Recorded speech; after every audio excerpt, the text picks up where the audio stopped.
And it's Beck Derrington here, and we're talking about how to respond to a call out even when you're too busy. So I know this is something that I'm commonly asked about, how to respond to call outs on Sourcebottle from journalists and bloggers, and how I can make it easier for people to actually get a response out to the journalist in time, without it being a whole lot of work and without sort of having to think too hard about it. And I've sort of got a few tips that I really wanted to go through today, and I'm going to make this webinar available on a regular basis, so you can, if it's sort of the wrong time zone, you can still subscribe and then get access to the replay. I did another session earlier this morning, but I'm going to make this one the one that I sort of, because it hasn't got the questions, it's not live, so it's a little bit more sort of condensed, and so you'll be able to get a sort of, within half an hour, have a really good sort of formula to tackle these sorts of queries that I know that lots of people have. So firstly, I'm going to cover 4 main things in this session. First being the proven response formula. So I'm going to share with you the winning formula that we've come up with that to help for responding to these call outs, and highlight some of the mistakes you're currently making, but I suspect not for much longer. I'm also going to talk about what you really need to focus on achieving in every response. And that's probably not what you think is the most important, what the objective is of the response that you're putting out there. I also want to talk about the most vital ingredient in your response. So the one thing that most people don't include, but you absolutely must include if you want to be considered a really valuable source. And I also want to talk about how to minimize response times. In other words, how to ensure that you're always response ready. So there's no Q&A for this, obviously, but I will happily respond to any questions you might have about this session if you just send emails to contact@sourcebottle.com. All right, so let's get going. So I always break publicity into 2 parts. There's the opportunities that seek you out, and I call them proactive opportunities, and the opportunities that seek you out, so they're reactive opportunities. So the ones that are proactive, the ones where you're actually cold pitching, or if you've got a good relationship with a journalist, cold pitching in a story in the hope that that particular journalist would be interested in that story at the time. What reactive publicity opportunities give you the benefit of is the fact that you know that that journalist is looking for someone with your expertise or your experience at that exact moment. And that's what Sourcebottle is. It takes care of all of your reactive needs. So you know that as a Sourcey subscriber, each weekday you get at least 1 or up to 2 emails, drink up alerts we call them, and they're each packed with free media leads. And then you just respond to the call outs within the drink up alert for free publicity. It's really simple, just the way it works. But with lots of stiff competition, we really need to sort of look at a way of making it easier for you to tackle how to respond to these call outs. So what a call out looks like, well, it looks a bit like that. And then you can see that you respond in this comment box just at the base of the call out. So as you know, call outs are usually from a journalist or a blogger looking for someone with the desired expertise.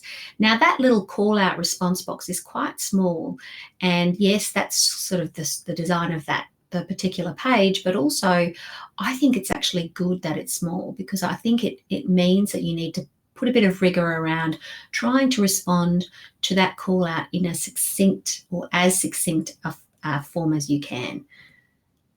So that's what we do, but this is where the magic comes in. I want to share with you some Sourcebottle hacks so you don't waste another minute sending a dud response. And trust me, a lot of you, I'm not looking at anyone individually, send dud responses to call outs from time to time. So let's just put an end to that first. Now, my first tip that I want to offer you is I really don't want you to customize your alerts. Please don't. Just tick every box. There's 33 of them. I know that seems like a lot, but in many sort of situations or many cases, a journalist is thinking from a different perspective when they're selecting the topics they think might be relevant. And they're not necessarily thinking from the same perspective that you are. So whilst they might be thinking of someone like a parenting expert, for example, they might be thinking of a health expert, but they may think, they might forget to actually also include something like a family and parenting as a topic that's there. And yet you being a family or a parenting expert, of course, that's the first topic you select. So just to avoid any confusion and any FOMO, just select every option that's available to you. And then that alleviates all of these concerns. So second, please respond fast, within the first 30 minutes if possible. Now, I know that might seem quite onerous, but the thing is, it's a pretty competitive space. And for some call outs, I know that the journalists get responses of 50 plus. So you really want to get in fast so that journalist can file that story straight away. So an easy way to do that, of course, is to just get on the front foot and respond as quickly as possible. Now, I know that the drink up alerts sometimes can be quite hefty in terms of the number of opportunities there, but they're sort of designed in a way that they're easy to skim. So please skim through them, see if anything's relevant. If it is, then respond as quickly as you can and get on that front foot. And I'm going to show you a few or share with you a few tips to help you do that. And then please keep it brief. The thing you really want to answer is why you. So the main question that the main objective that you're trying to achieve when you respond to a call out is to answer that question, why you. You want that journalist not to necessarily take your word for it and run with it and publish whatever you've written there and then. That's very unlikely in most cases. What you want that journalist to do is to follow up with you, either reach out via phone if you give them their phone number, or respond by email with questions, whatever, so that you know that you've got that journalist's attention. They're taking you seriously as the source that they're going to use for that story. There's no unnecessary effort put in at that point then, because from that point on, you're usually likely to see your name in print. Now, I've got a response formula that I've come up with that helps you succinctly answer their queries. Well, not actually answer their queries, succinctly give them what they need in order to make an informed assessment that you're the right source for their story. And I've used the acronym CORA, and I'll tell you what each of those letters stand for. Firstly, the C, show your credentials. It's very, very important when you're responding to any call out that you actually show that you satisfy the brief. If they're looking for a nutritionist with 10 years experience, you need to be a nutritionist with at least 10 years experience. If they're looking for someone with certain qualifications or certain experience, you need to demonstrate that that's you. That's the first element. That's not the only element, because that's what a lot of people think that's all they've got to do, but that's just the first step. Next, you need to state your opinion. Now, look, it's not necessarily in that order, but you can, in that order, state your opinion. If they're asking a question or an expert comment on a particular topic that has a pro and a con, state your opinion with respect to that. And I'll give you some examples, and we'll go through that in a little bit later. That is the most vital part of your response.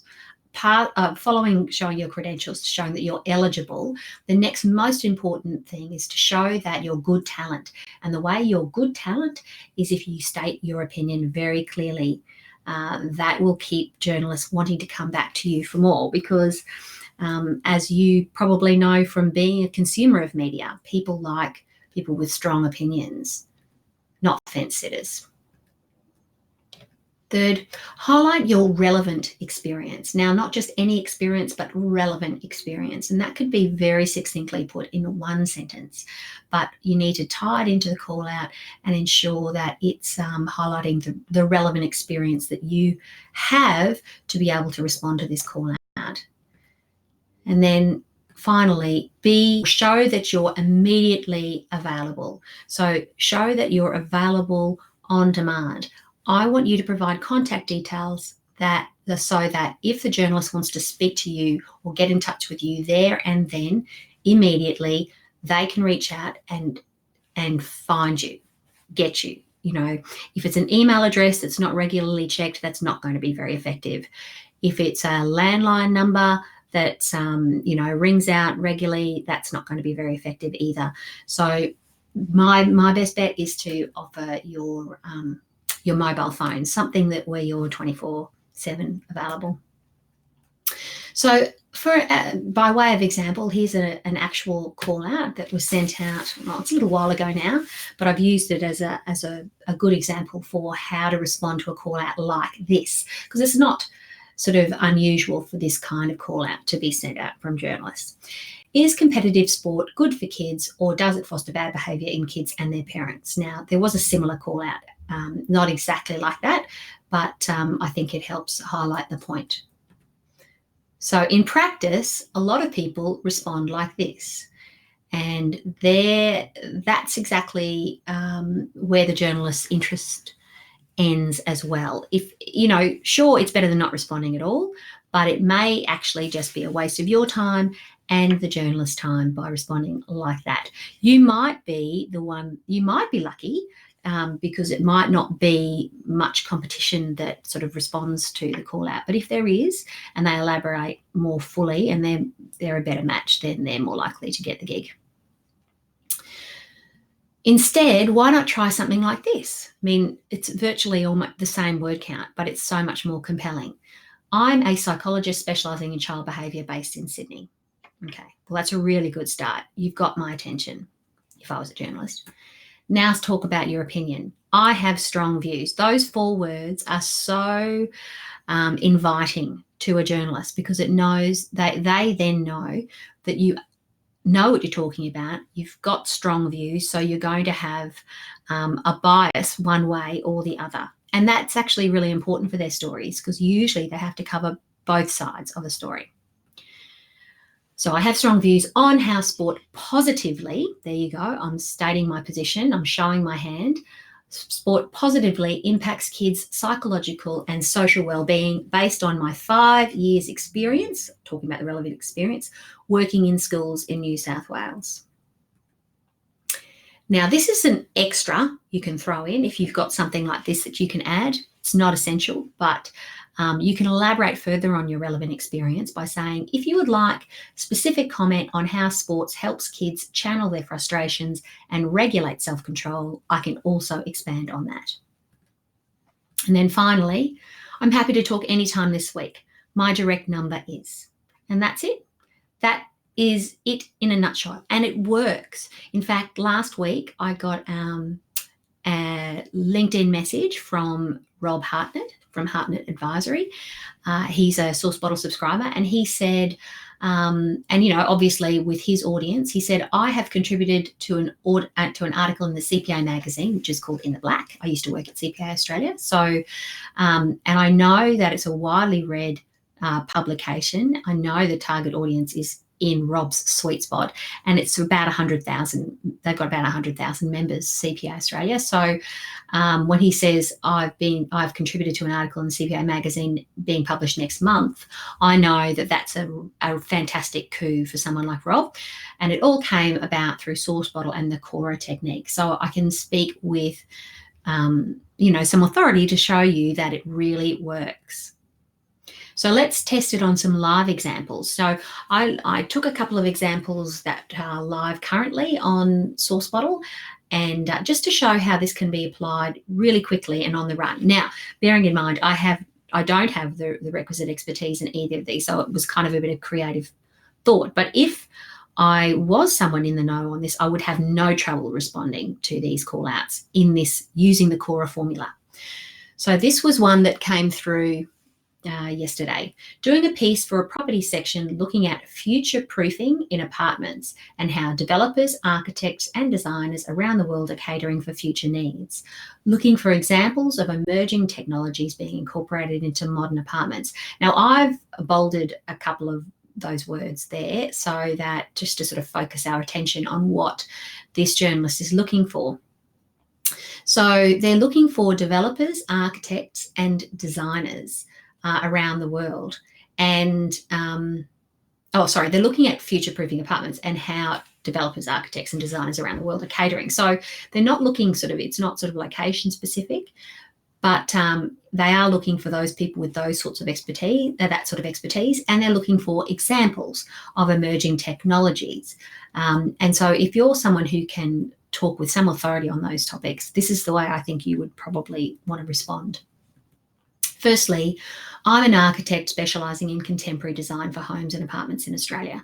I don't know if that's the way you describe someone who works in design for homes and apartments, but that's the sort of thing I'd sort of want to include, highlighting that I'm a professional, so I'm an architect, and I specialise in exactly the area of expertise that they're wanting someone with authority to speak about. Now, in this particular instance, they're not really looking for a strong opinion. You could certainly respond if you worked on sort of traditional homes and you think future proofing is crap, then that's absolutely fine. Respond that way, because as sort of an agitator type response, you're probably likely to also get attention. People love, people, or journalists in particular, love to hear from sources with alternative perspectives. So, but if you were to sort of show that you had a bias towards whatever they're looking for, the sort of expertise they're looking for, then this is the way you could probably phrase it. So my designs definitely trend away from, and it might be the traditional modes of heating and cooling, the traditional materials used in modern homes in Australia, et cetera, towards more whatever. And then you might sort of say, and incorporate cutting edge technology like, and so you might insert some relevant example. So in that particular instance, you're showing that, yes, this is the way you operate and the sort of design work you do. So you would have lots of examples, and you can go one step further and say, I can also provide examples of apartment designs I've created that incorporate fingerprint recognition. I mean, I don't have a clue about this. I sort of looked up, I did a bit of a Google search on some of the, things that are looking at design trends that are coming in the future. And he came up with this kind of stuff, and all-in-one furniture system designed to save space by expanding or contracting, etc. So if you were to give some examples of the sorts of things that you're incorporating in your contemporary apartment designs, that would be really powerful. And then really all you need to say is, and I'm available to talk. My direct number is. That's it. Now that sort of response doesn't take long in putting together. So your credentials, your opinions or your bias, your relevant experience, elaborating on that a little bit more, and then showing that you're available. So let's test it on another live example. This was one that came through, I think, today. I'm a radio producer at 2SER, and I'm looking for someone qualified to speak on the recent anorexia study about genes and metabolism. This would take 5 to 10 minutes on Monday at 10:15 and consist of 5 questions.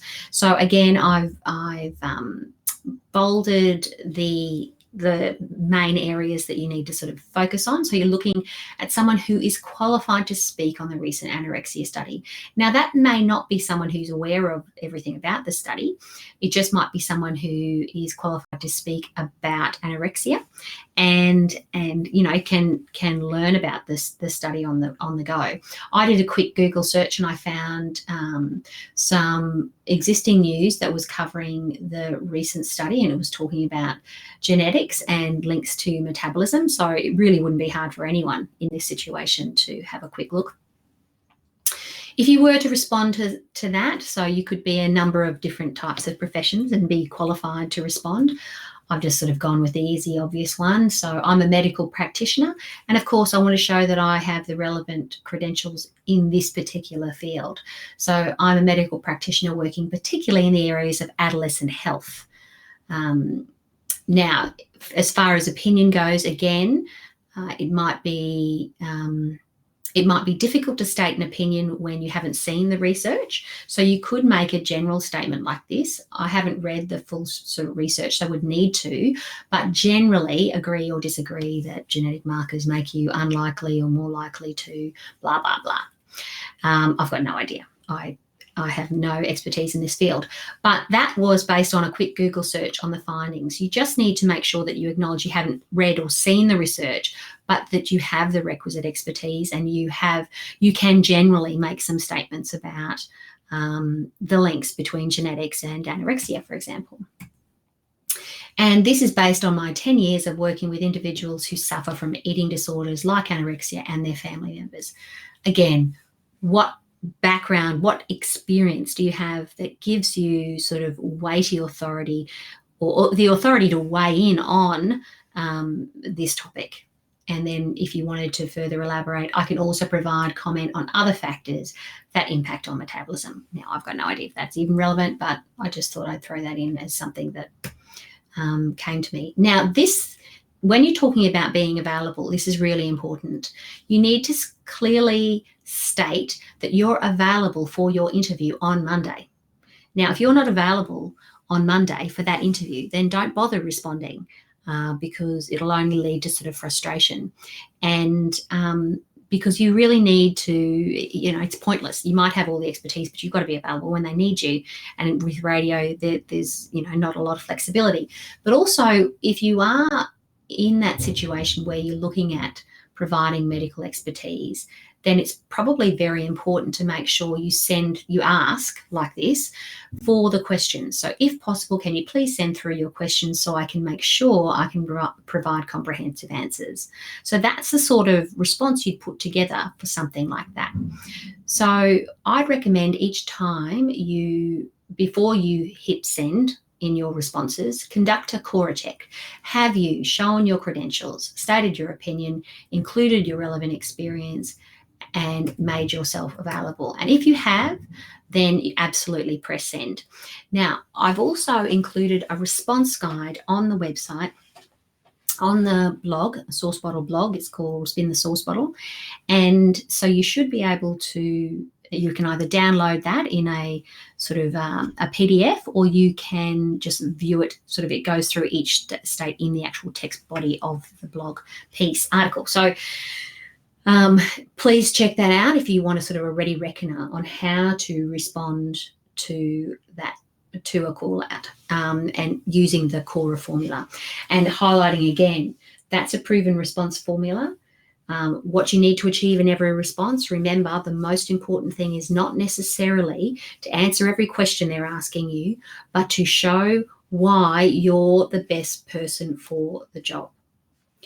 And make sure in doing that, you also state your opinion or your bias as strongly as you possibly can where relevant. And now, finally, so I've got 7 more minutes or 6 more minutes now, I want to cover off quickly my top tips for being response ready. So sure, we've got, there are situations where the call outs will be brand new, things you've never seen before.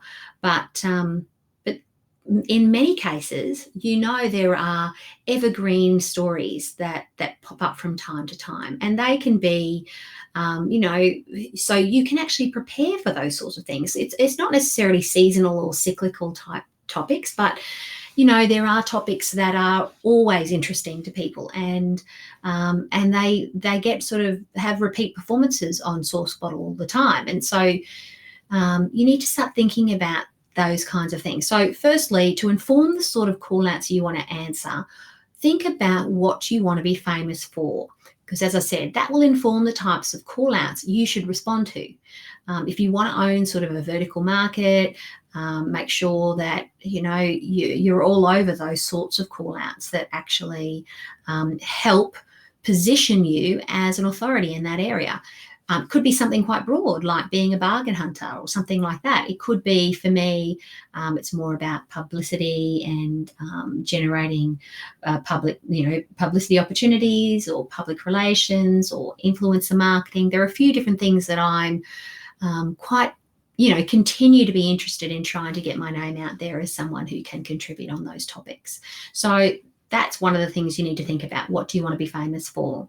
You also, as I said, need to think about the evergreen stories that you're eligible for. So these are evergreen angles, so angles that are timeless and frequently sought out, as I mentioned before. So if you can think of, say, 5 potential pitch angles for you or your business that are timeless, these are the sorts of things you can prepare responses in a general core of formula that will help sort of preempt these opportunities. So for example, here, some that I use from time to time is there'll be a call out on how to get publicity in a shoestring budget, or on a shoestring budget, and I can always answer that sort of question. I've worked in PR and marketing for close to decades. I've applied a number of approaches. My 5 top tips are, I've written articles on that sort of thing. I can actually throw all of that into a pretty credible response for something like that.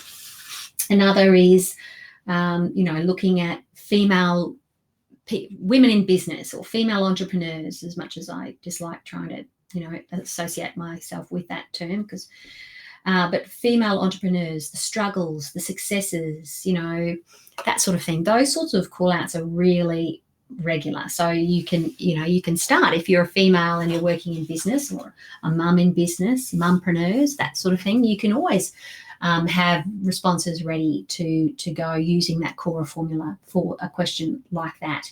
Another is, are you a female in a male-dominated field? So I often get those sorts of queries, or I can absolutely answer those sorts of queries, because I can talk about being a female in the tech sector.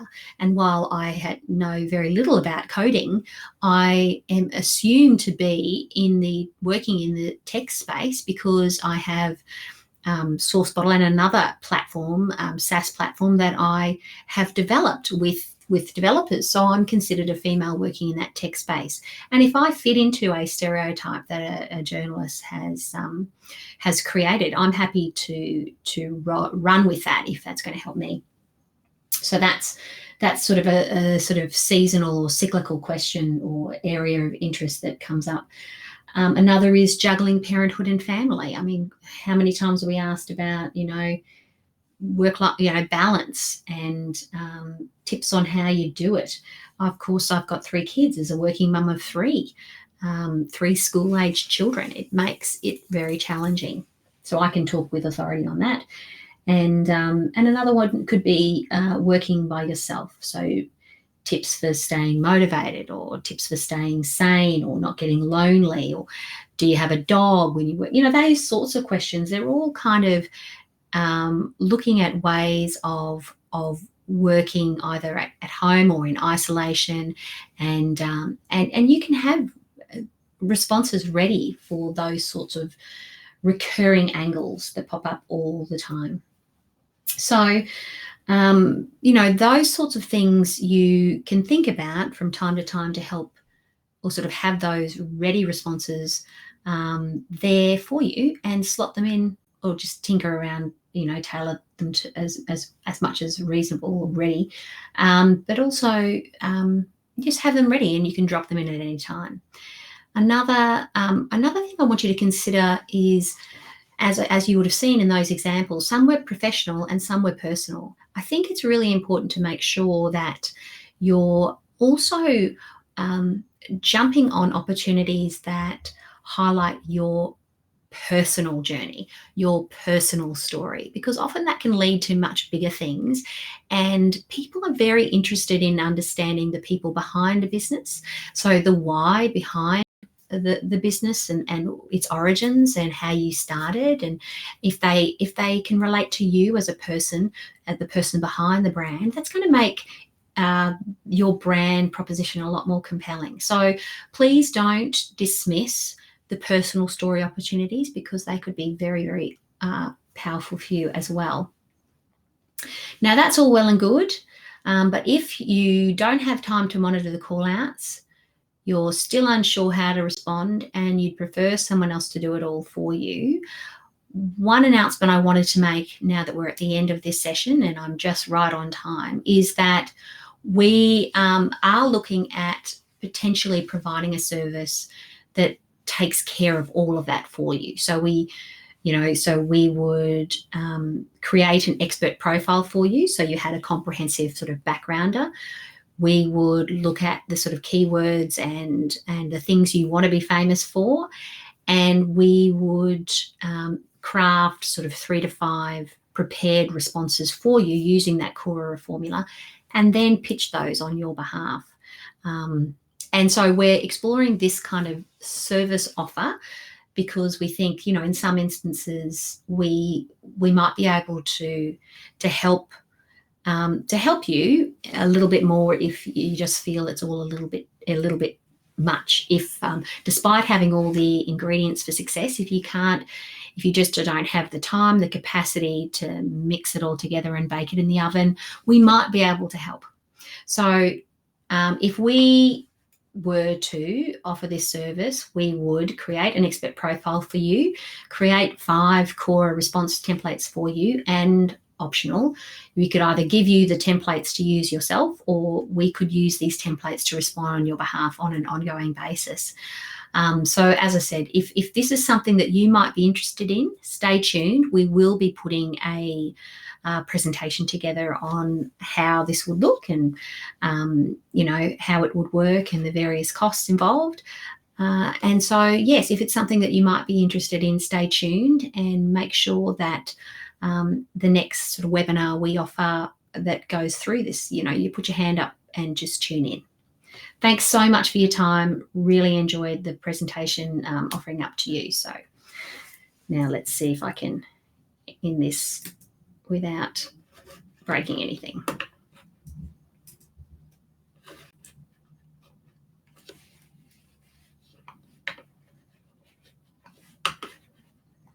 Okay, I think I'm still on the